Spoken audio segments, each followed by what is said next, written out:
Ashamed, unacceptable, crisis. Words used to describe child poverty in Cincinnati. Depending on the year, we have either the second or fourth worst rate in the entire United States. Both numbers are shameful. Child poverty has not received the attention it deserves until now. And tonight, Local 12 launches Childhood Poverty, Cincinnati's crisis. It's our long-term investigation into a problem that will likely take years to correct. Joe Webb shows you the stark reality many of our neighbors live every day. Cincinnati has a lot going on. New business, new parks popping up around established arts and sports organizations. There is a circle of life that has thrived in this valley for centuries. That circle goes on every day. 22 babies are born here who will call Cincinnati home. There's no question that we live in a beautiful city, but it's a city with an ugly secret. Of the 22 children who are born here on a typical day, 9 of them will grow up in poverty. It's not just bad here, it's worse here than in almost any other city. In the 78 largest United States cities, Cincinnati is the fourth worst in childhood poverty, with 44.3% of children living below the poverty line. So what is the poverty line? For a single individual, the federal poverty line is about $11,000. And for a family of 4, mom, dad, and 2 kids, it's $24,000. Nearly half of the children in Cincinnati live in those households. And you look at our child poverty rate, and you have to ask yourself, well, wait a minute, what's going on? It's a nagging question that has been asked over and over for generations. This poverty is here in Cincinnati. In 1964, as the federal war on poverty was launched, Tall 12 Productions did a documentary on poverty and poor living conditions in Cincinnati. Author Peter Block was hired by President Johnson's poverty program. So here we are 50 years later. So whatever we've been doing has all been done with compassion. Every little piece might demonstrate its success, but it hasn't worked. In short, the numbers show the war on poverty was lost in Cincinnati. There are Cincinnati neighborhoods where the jobless rate is nearly half. Why? Well, there's no concrete answer, but the experts we spoke to point to a lot of causes. Factors around housing, factors around transportation and transit. They're poor because they have no economic vitality. The stores are empty. The grass is long. We took our eye off the ball. Cincinnati Mayor John Cranley said it bluntly at his State of the City address.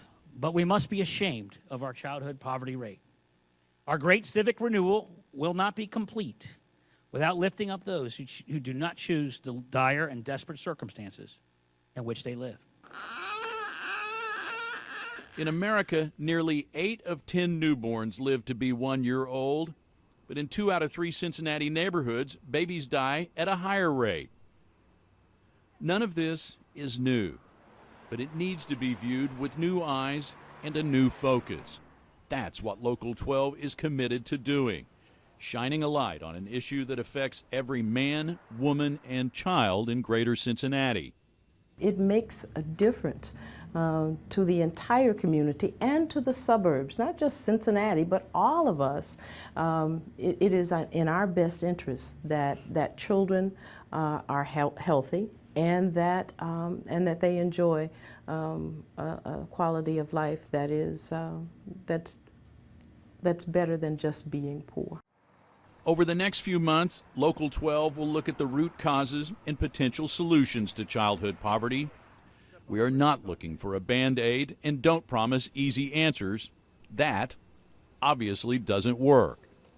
The point is that there are real reasons for poverty, and the good news is that there's real solutions. Today, we launch our search for those solutions. We offer no promise other than a promise of commitment. This will be a clear-eyed examination of why a city that does so many things well fails its children like few other cities. Joe Webb, Local 12 News. We live in a very generous community. There are at least 2,500 social service agencies, charities, and other organizations doing good deeds across the tri-state. Tonight, as we continue our Local 12 investigation into childhood poverty, Cincinnati's crisis, we look at one of the biggest and most generous organizations. Rich Jaffe focuses on the United Way and joins us now. The United Way recently announced that they have met their annual goal of raising $62 million. This agency spends a lot of money investing in programs to reduce childhood poverty, and yet we continue to have one of the worst childhood poverty rates in the entire country. We wanted to know why and what can be done about it. The United Way of Greater Cincinnati is one of the largest charitable organizations in the tri-state. Each year, the agency invests more than $60 million in community programs, trying to fix the problems of poverty. But officials here admit we have a long way to go. There are no silver bullets for this. I mean, the situation that we're in today has taken decades to get to this point. But the poverty professionals here say two particular things take priority. Helping people get into the jobs that they need for today and tomorrow, and providing incentives for them when they get and keep jobs. And then it's long-term, getting every child prepared to succeed as they enter school. United Way works to prepare children by funding a home visitation program called Every Child Succeeds. We've come to a point in this community where we believe universal preschool has got to get done. I mean, if we as a community can provide access for every single 3- and 4-year-old to 2 years of quality preschool, all the local and national research shows that can help change a trajectory. Get them on the right track to be reading by 3rd grade, which makes them much more likely to graduate high school and move on to success. It'll help their moms get back to work. Last year, United Way contributed $2.5 million to the program, helping 2,700 families. The agency later came up with extra funding to help 150 additional families. But there are still 500 families on the waiting list. Why don't you take money from one of the programs that's not working and invest it there so you don't have all those people on a waiting list for a program that you know works? Well, we've been doing that. We have been shifting our resources from programs that either aren't aligned to the bold goals, or they're not as effective, or they're not as accountable. We've been doing that shifting. But there is more than one program in our community that works. One of the other programs that is working deals with jobs. Through Partners for a Competitive Workforce, bring together employers in those industries that are hiring with all the job training organizations and make sure they're actually preparing people for jobs that exist, to become a nurse aide at Children's Hospital and then move up over time to become a nurse. Same in manufacturing, in IT as well. That program has trained over 9,000 workers in the last 6 years, and they say 70% have advanced in their jobs. But with 85,000 people in the area looking for work, they still have a long way to go. So we're making progress, but it's too slow. Water. I have a grape. What color is the grape? Purple. Here in Denver, preschool for every child is just the way it is. Parents see a difference. Yeah, I noticed he's more happy, more active. He's very social. See he's very active. He's very social. He likes to, when we go to the park, he likes to talk to people and be like, oh, you want to play? So he's very social. And academically, he likes to... Mommy, want to play? Want to play. He likes to look at stuff and ask, like, what does it do? Why? How does it work? And stuff like that. Denver has had taxpayer-supported preschool for 4-year-olds for nearly a decade. Advocates in Cincinnati, using Denver as the model, want to go one better. And this is terribly important. We want to include 3-year-olds. The Cincinnati Preschool Promise would raise taxes to subsidize 2 years of preschool for every child. Sure, it is a higher cost, but the benefit outweighs the cost, we believe, because if you have 2 years of quality preschool, then the rest of your life is far different than if you just have 1 year of quality preschool. Who got muscles this morning? Preschool is not cheap. Tuition about $200 a week here at the YMCA Christ Child Center in Over the Rhine.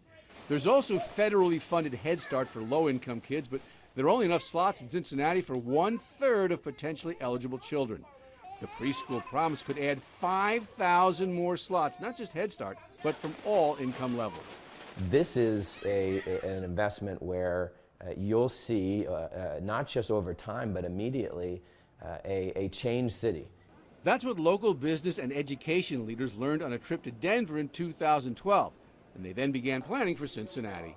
The reason we're here tonight is this focus for 3 and 4-year-olds in our city. Rallies like this are building community support. Sign the preschool promise, 7,000 names so far, and get those people registered to vote on a preschool tax hike in November 2016. But why so long since the trip to Denver? Well, the lesson is you rush it, do it wrong, like this year's park tax, you lose. Well, tax issues are never easy, but what the Parks Levy taught us, reminded us, was you're not going to be successful unless you build from the ground up. And then you also want to make sure that you go in an election year, in this case a presidential, in 2016, where you have the highest chances of passing it. And that's why we decided to take our time, get it right, and go in 2016. When voters here in Denver approved a sales tax for universal preschool back in 2006, it barely passed by only about 0.5%. They needed a recount to confirm it. But when the tax was renewed and even increased in 2014, it won comfortably.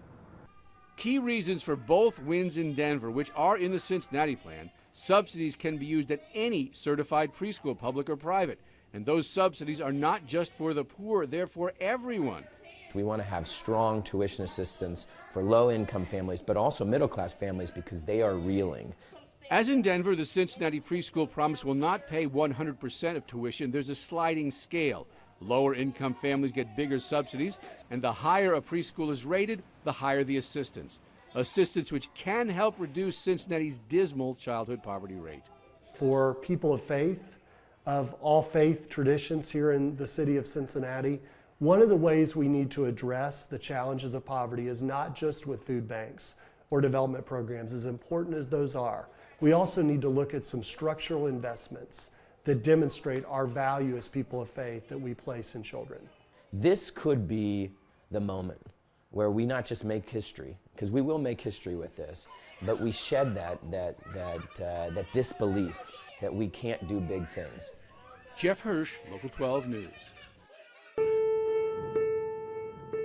2016 is a new year, but for thousands of local children living in poverty, a calendar change did not change their lives. Willie Grimes wondered back in 1964 if his life would change. Could he escape childhood poverty, Cincinnati's crisis? Local 12's Joe Webb spoke to Willie and to one of his childhood neighbors.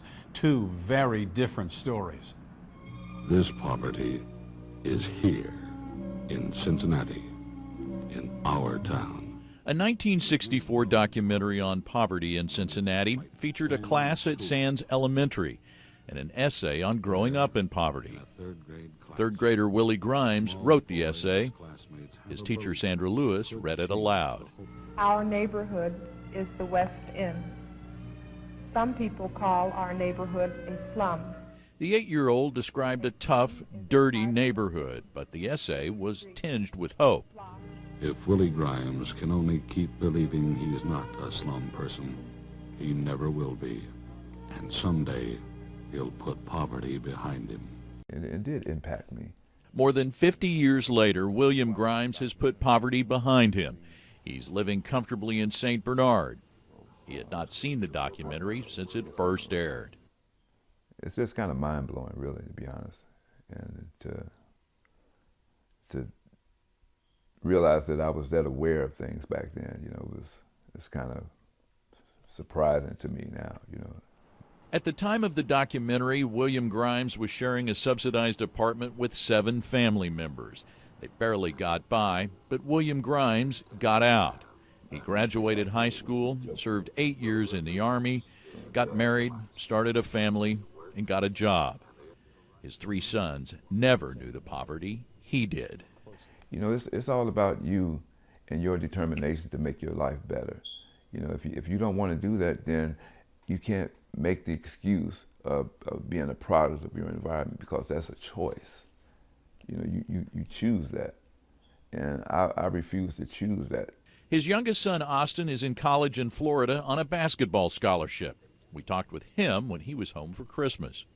I would give my dad the applause because he actually did turn everything around as far as us from not being poor and to having actually something that could help us out as far as a platform and a stepping ground as far as growing up.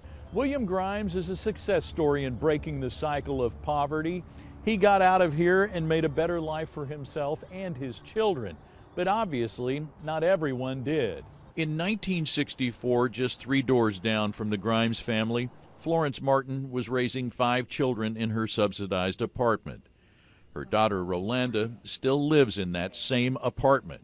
She grew up here, raised a daughter here who is now 28 and still lives with her.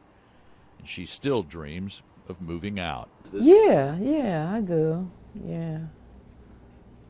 I probably try to do that, one day when we get a little bit better. Rolanda says chronic depression has kept her from working. Her daughter is also unemployed. I really thought I was going to have a lot of, get a better education than I got. I thought I was going to get something like that. I thought I was going to do more, when I was littler. Many cannot break the cycle, and 51 years after the documentary, Cincinnati children are still among the nation's poorest. The war on poverty is still being waged, with some fighting their way out and others surrendering to it. In the West End, Joe Webb, Local 12 News. I've been a single mother for 15 years. I struggle every single day. I don't think it's just because people sit at home and do nothing. I don't. I work 2 jobs and I still struggle every single day. 2 single moms opened up to us about their struggles making minimum wage and the impact on their children. Just this last week, I took $40 out of my water bill that was in disconnect status to buy groceries for the weekend. It was actually 1968 when minimum wage peaked in value based on inflation. In Ohio, the minimum of $8.10 is higher than the national average of $7.25. But according to the MIT livable wage calculator, in Hamilton County and surrounding areas, a single person would have to make $9.28 an hour just to meet basic expenses. If you add to that even 1 child, the number jumps to more than $20 an hour. For the families we met, getting full-time work is its own issue. I work part-time for a cleaning company. Yeah, my 2 jobs, I barely make $200 a week because I can't get a lot of hours at the retail store because then they're going to have to pay insurance. If they could get full-time work, how would these moms, each with 1 child at home, fare with a calculated livable wage of $20.07 an hour? Jody says it's almost livable. If we were able to get insurance and groceries, food stamps, my bills would all be paid.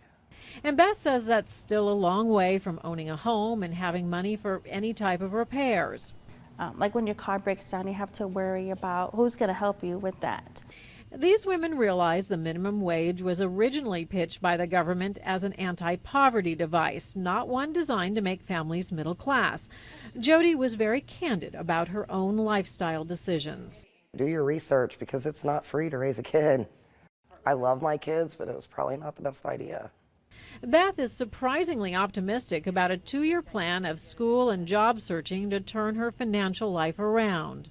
If you want a better life for your family, there's places out there. Places like faith-based Joshua's Place that has helped with food and classes on things like budgeting. But while the moms work on that better life, they admit it's tough to know what to say to their children. You got to be happy with what you have in life. I can't afford it. I'm sorry I couldn't afford it. Lots of I'm sorries. These moms were already thinking of the next round of I'm sorry when we met them weeks ago at a particularly tough time. Christmas, I'm worried about Christmas. I dread Christmas. Every year I dread Christmas. And she was going home to see if the water in that faucet was still running.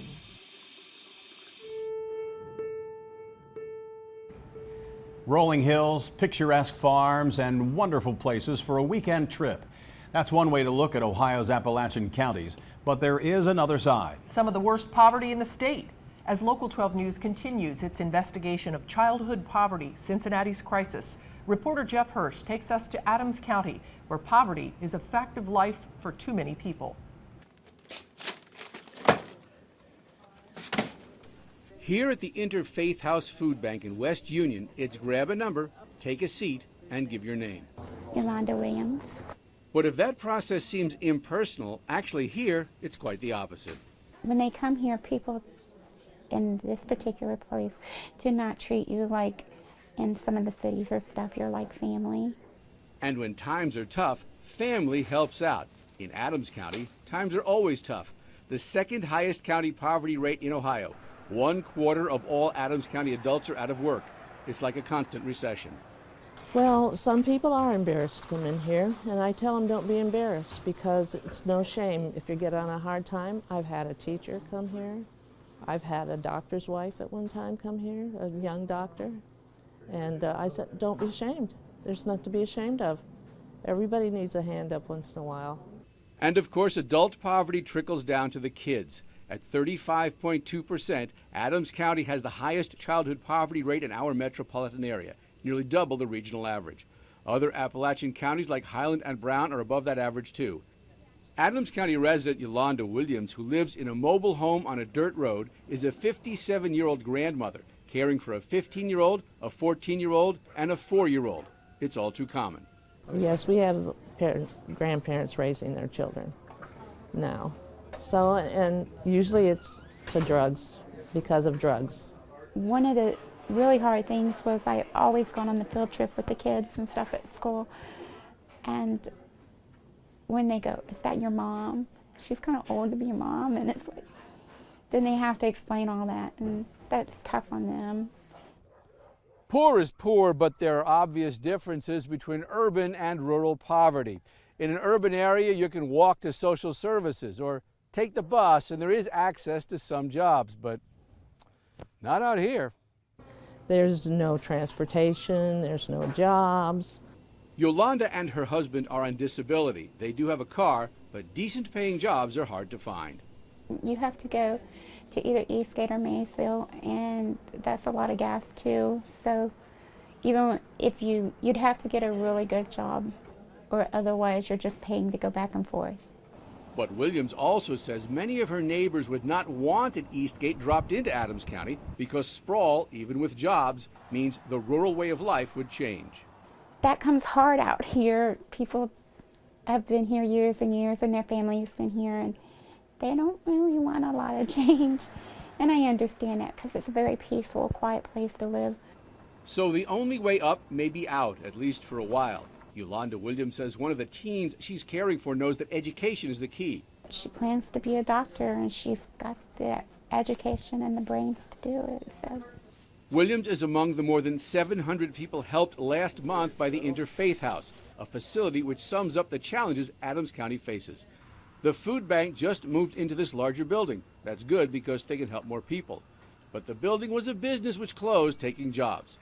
And the newer building is more expensive for the all-volunteer agency to heat and air condition than was their previous home. So we're selling our clothes now. I know.